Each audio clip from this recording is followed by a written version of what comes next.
कोई व्यक्ति किसी व्यक्ति से कहता है कि वह उसका बताया गया कोई काम या उसकी बताई गई कोई संपत्ति उसे नहीं देगा तो वह उसकी मानसिक, शारीरिक या उसकी किसी संपत्ति को कोई हानि पहुंचाएगा।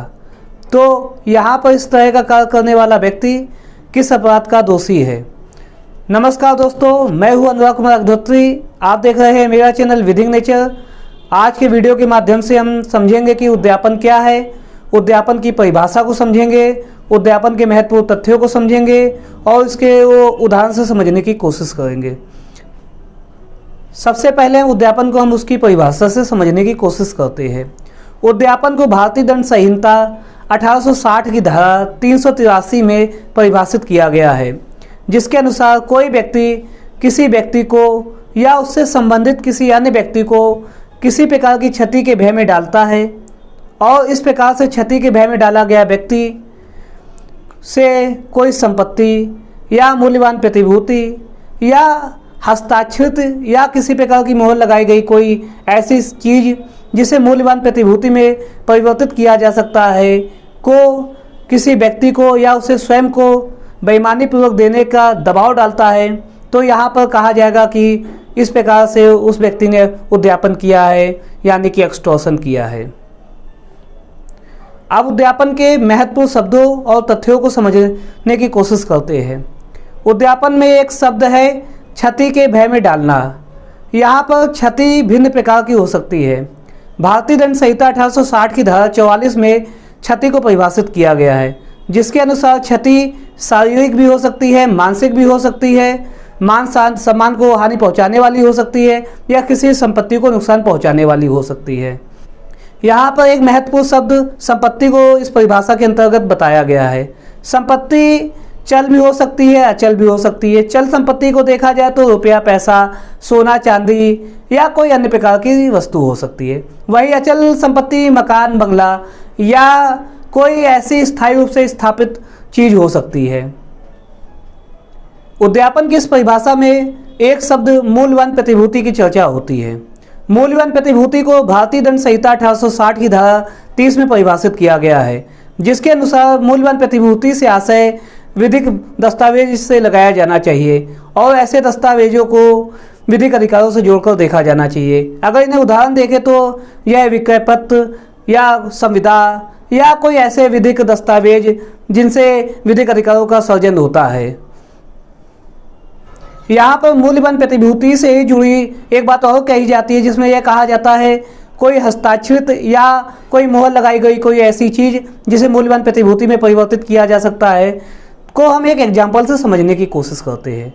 माना कि कोई व्यक्ति किसी व्यक्ति से कोई कागज़ में हस्ताक्षर करा लेता है या किसी प्रकार की मोहर लगा लेता है और उस कोई कागज़ में अपने लाभ के अनुसार कोई विधिक अधिकारों का सर्जन कर देता है, तो यहाँ पर यह कहा जाएगा कि ऐसे हस्ताक्षरित या मोहर लगाई गई कोई ऐसी चीज़ जिसे मूल्यवान प्रतिभूति में परिवर्तित किया जाता है।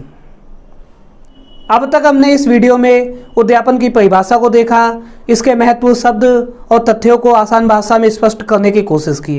अब हम इसे उदाहरण से समझने की कोशिश करते हैं। यहाँ पर कोई व्यक्ति किसी व्यक्ति से यह कहता है कि वह उसका बताया गया कोई यदि काम नहीं करेगा या कोई किसी प्रकार की संपत्ति उसको नहीं देगा, तो वह उस व्यक्ति को या उसकी कंपनी को, यदि वह किसी प्रकार का व्यापार करता है उसको, यदि वह कोई किसी प्रकार की सामान बेचता है उसको, उसके मान और सम्मान को हानि पहुंचाएगा।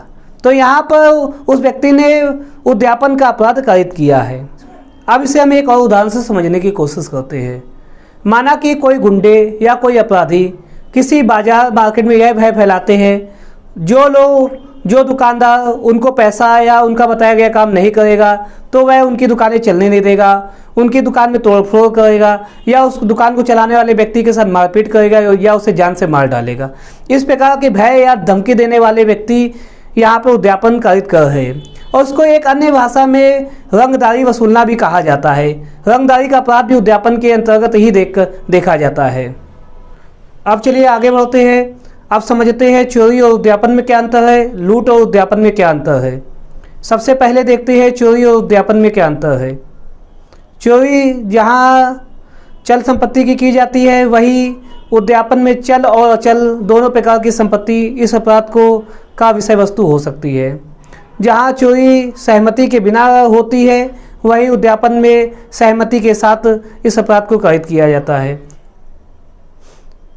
चोरी के अपराध में भय या धमकी के साथ नहीं होता है, वही उद्यापन में किसी व्यक्ति को भय में डालकर यह कारित किया जाता है। अब देखते हैं उद्यापन और लूट में क्या अंतर है। उद्यापन और लूट में बहुत बारीक सा अंतर है। इस अपराध को कारित करते समय एक ही तरह के कार्य लगभग होते हैं, जो इनको अलग करते हैं उनको देखते हैं।